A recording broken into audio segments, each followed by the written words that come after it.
Hey guys, welcome to part 2. So I've had a chance to try this motor out. This is probably the most basic controller I've ever run into in the last couple of years. There is literally nothing to it. It's a 36 volt 500 watt. It runs pretty good. It's got your cadence, it's got your e-brake, and which I thought was self-learning actually is a governor. Why they would put something like that on such a slow controller is beyond me, but they did. So we're going to test it with the governor at 32 volts. I found that the red button on the throttle is actually power, and this basically is full, medium, and then empty. And anyway, just a quick test. Not bad. There's a little bit of ringing.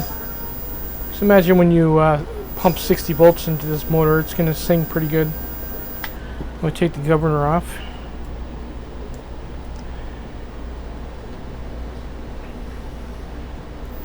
Whoa, it's got some torque.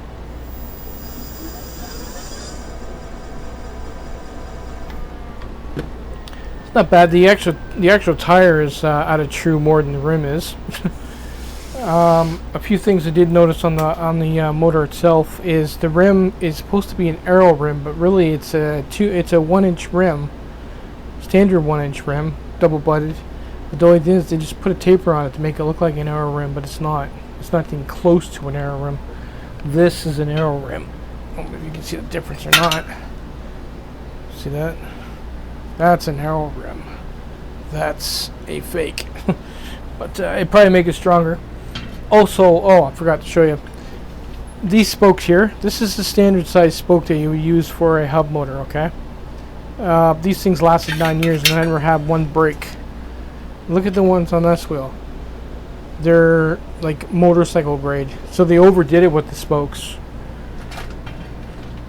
Like these, I couldn't figure out, couldn't put my finger on it what it was different about this wheel. They used massive size spokes. Like these are huge. I'm not complaining. They're literally motorcycle grade. I don't know if you can see that, but it's actually double butted right at the elbow there. So they're all like that. Yep. Decent spokes, decent rim for a long bike. It's going to be more strength, right? And the tire will probably fit better. I figured I'd show you that before I cut into this wheel. What I'm going to do for now is we're basically going to just cut it here, shorten it, and put my connectors on it so I can test it on the other bike at 90 volts. I don't have the wire right now to rewire the motor. I need stove wire, so I'm gonna have to order some more. This stuff isn't actually too bad. Over time, it will melt. Like if I was to ride this through the summer, it would probably melt. It should be fine for now. Plus, I'm shortening the lead, so it's gonna be less heat. The only thing good about this wire is what you see is what you get. Like that's the thickness of the wire because these are really thin plastic on it. So that's actually pretty good for now, anyway. So what we're gonna do is we're just basically gonna just chop it right about here, cut right into it, and we're gonna put a new end on it. But before we do that, we're going to take the lid off of this, and I wanted to show you some parts on the inside that I'm not too happy with the build quality of this motor, but I want to point it out what it is. So give me a chance to get this out and get the walk off of it, and we'll take a look at the inside. Okay, got it off. There's a few things I wanted to point out. If you're lucky, you have writing like this inside the motor.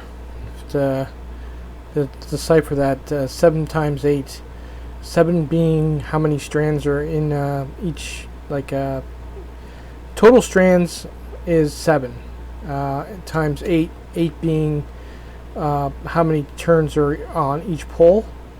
So you got 7 strands at 8 turns per pole. That's basically how this one was made. Yeah, okay, so I'm going to point out a few things about this motor that I don't like. One is they didn't tie any of this copper down. As you can see, everything is moving around. They didn't really even, they barely even dipped it in Varathane to keep the windings from moving. This was not made to last. I can tell you that right now. You got a solid steel ring right here, on the bottom of the stator, which all these wires are sitting on, and there's just a thin layer to keep it from shorting to that metal. And they're all moving and overlapping each other to boot. Look at this here with this. You got phase wires touching directly to it that are moving because they're not varathaned. You got this one here. This one here is triple touching, and look at how much movement there is in the copper. That's brutal. You know, a couple of years, and that's going to rub right through. And another shortcut that they're taking with mass producing these motors now is the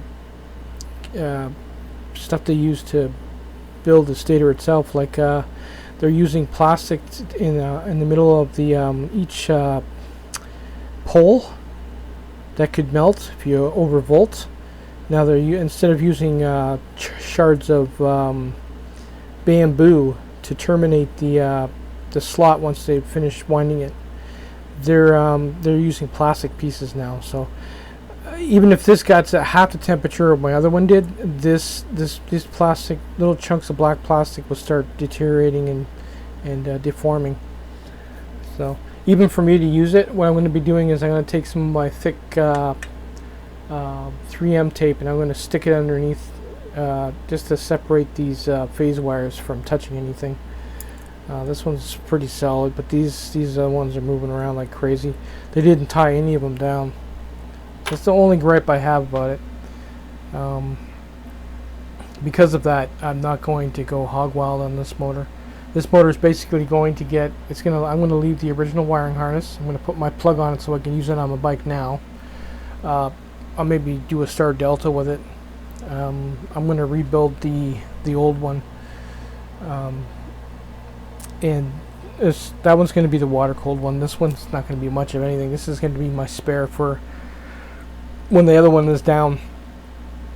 But like I said, because of the way it's built, like, it's not a bad motor for the everyday dude that buys the kit and puts a 36 volt lead acid battery on it and slaps it on the bike. It's fine. But I'm a little bit seasoned, and I can tell you right now that I would literally kill this motor. But it'll get me around until I get the other one rebuilt. So we're gonna do a speed test with 7x8. After I get the connector on it, we're gonna slap it on the bike and see what it looks like at 90 volts.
why you pull them.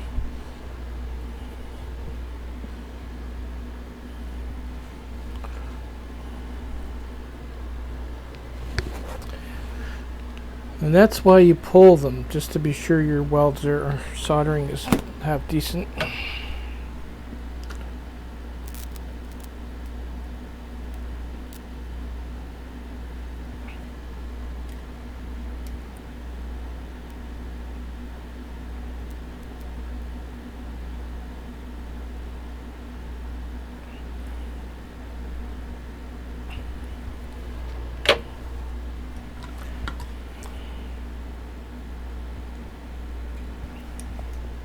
That's solid.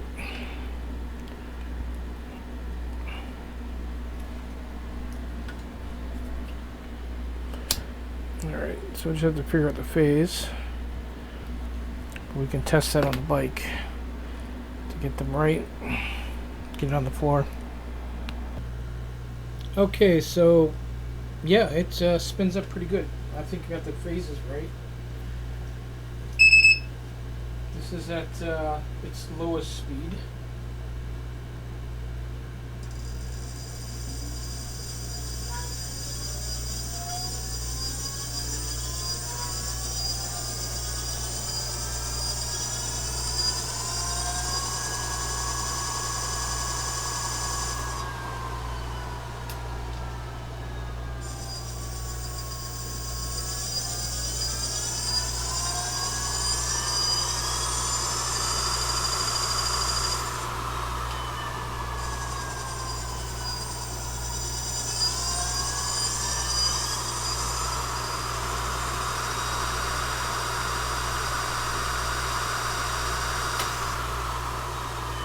I think it's decent. Got decent speed out of that. We'll see how it heats up, but at least the phases are right. The rest is slapping on the bike and trying to. Oh, that was at 80, 89, 86 volts. It's not bad. Well, that's it for today, guys. I actually ran out of solder, and I got a special order it, so I got to take these off, put the sleeve on them, which I was in the middle of doing until I ran out of solder. So take a couple of days to get some stuff together to finish installing it and terminating the wires and everything else. So catch you in the next one. Later.